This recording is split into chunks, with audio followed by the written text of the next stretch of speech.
Dieu créateur, il a retrouvé le diable. Il lui a dit maintenant donne-moi la clé. Alors donne-moi la clé. Le diable tremblotait là. Il a récupéré la clé. Et quand il a récupéré la clé, la Bible me dit ceci. Le même jour de sa mort, le même jour qu'il était descendu du tombeau, la Bible nous dit les saints étaient ressuscités. Et ils sont entrés dans la Jérusalem. Les saints étaient ressuscités.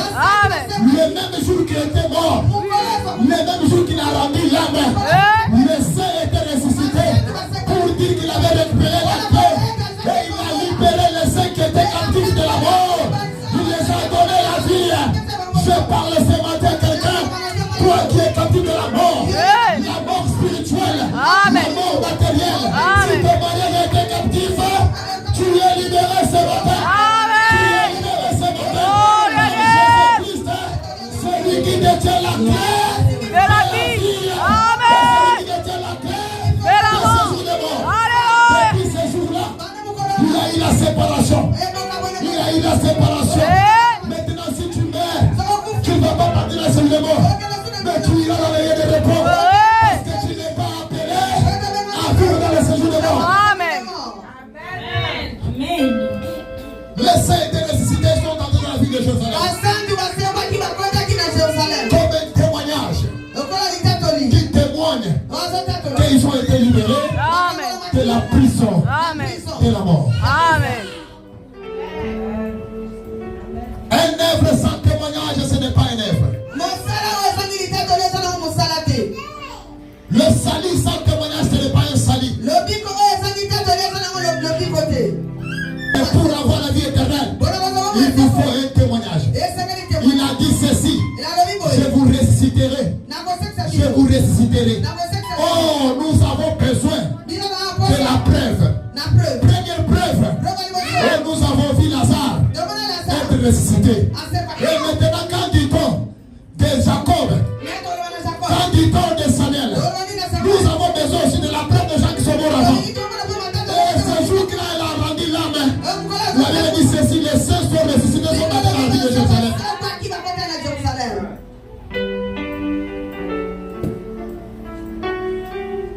Il y a une faute que le diable avait fait.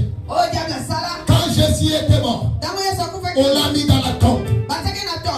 Satan a pris une grosse pierre. Il l'a mis sur la porte pour empêcher que Jésus ne sorte pas. Ah, c'était manque de révélation. Satan, il avait manqué la prophétie et la révélation.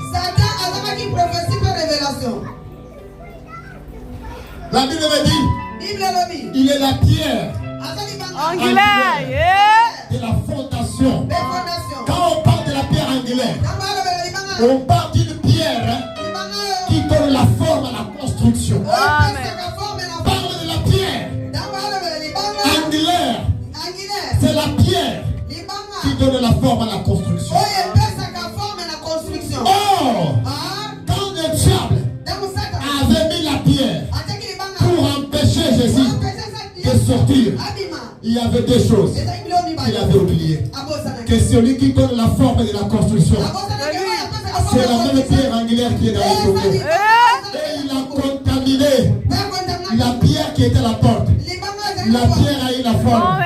Et la pierre s'est roulée dans le même. Tu n'as pas encore compris. Vous comprenez? Je vais encore monter dans la révélation. Dans la bombe. Alléluia. Un jour, Jacob partait chez Laban. Il est arrivé dans un endroit qu'on appelle Luz. Luz, selon la géographie, c'est là Jérusalem aujourd'hui. Et Jacob avait eu le sommeil. Il devrait se recoucher. Première des choses, il a pris une pierre, il a fait coussin et il est dormi. Et pendant qu'il dormait, la Bible dit, le ciel s'ouvrit et les anges descendaient sur les chaînes, là où il était, et il remontait. Et Dieu était assis sur son trône de gloire. Et quand il s'est réveillé, il a dit, Certainement, peut-être ici c'est la maison de Dieu. Salomon, il a construit le temple là-bas. Ce n'est pas lui qui était le bâtisseur du temple, mais celui qui avait mis la fondation, c'était Jacob. Parce que Jacob, après qu'il s'était réveillé, il avait pris cette pierre-là, la pierre qui l'a permis d'entrer en connexion avec Dieu, la pierre qui l'a permis d'ouvrir le ciel afin que les anges puissent descendre.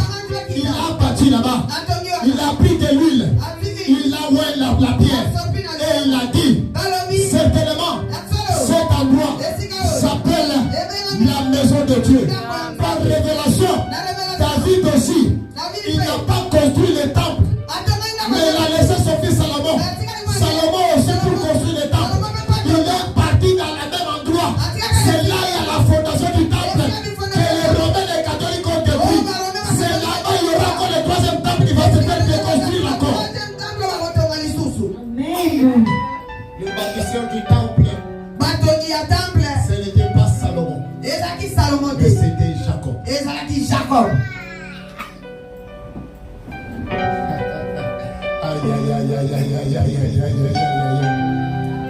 Mais quand on met une pierre sur quelque chose, vous ne pensez pas que cette pierre elle a été pour bloquer. Satan avait manqué la révélation. La pierre nous donne la connexion et le ciel souffre. C'est pourquoi la Bible nous dit le troisième jour, l'ange de l'Éternel était descendu, il roulait la pierre. Pourquoi? Parce que la pierre a mis la connexion entre l'éternel et le ciel de Dieu. Alors les anges étaient condamnés à descendre. Parfois des ennemis, ils mettent la pierre dans ton chemin, croyant que tu ne vas pas sortir. Mais ils oublient quelque chose, que c'est la pierre là qui fait la connexion avec le ciel. Le ciel de Dieu descendra et je verrai les anges de Dieu descendre. Dans ta vie à toi, toute difficulté, c'est une pierre. Mais la pierre là sera roulée par l'ange de l'Éternel. Parce que la pierre te donne la connexion avec Dieu. Le problème que tu as te donnera la connexion avec Dieu.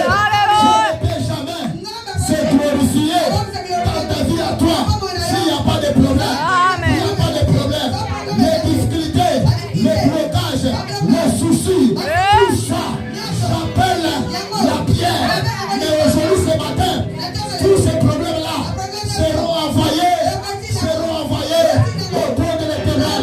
Voilà, c'est pourquoi le Seigneur Jésus-Christ, il a dit ceci: venez à moi, vous tous qui êtes chargés et fatigués, je vous donnerai du repos. Fais-toi à toi que Dieu t'a déporté. C'est la pierre lourde. C'est la pierre lourde. Tu as des problèmes sur la pierre lourde. Amen à Jésus. Je te dis ce matin, je te prophétise ce matin, je te prophétise encore, la pierre que tu as, elle est lourde.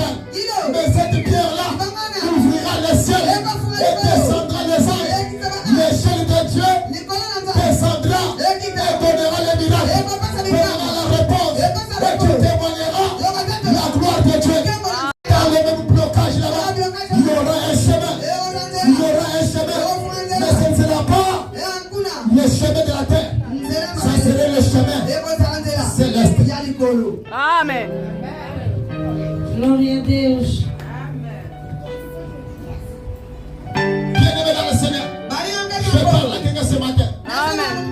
Une résurrection sans polémique n'est pas une résurrection. Ah, tu n'as pas encore compris. Amen.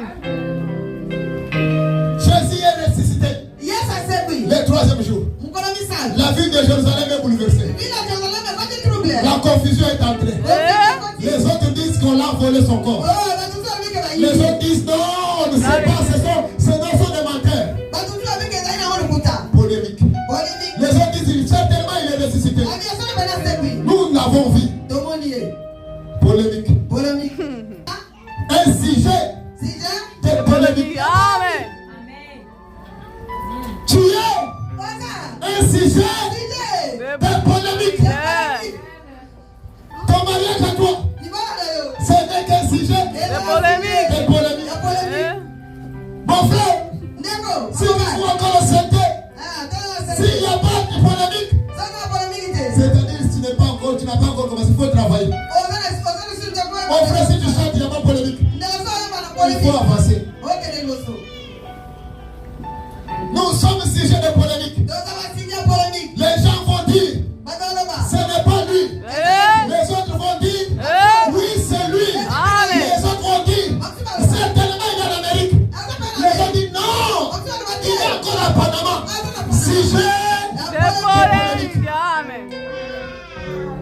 Si ton voyage n'est pas un sujet de polémique, ce voyage-là n'a pas encore réussi.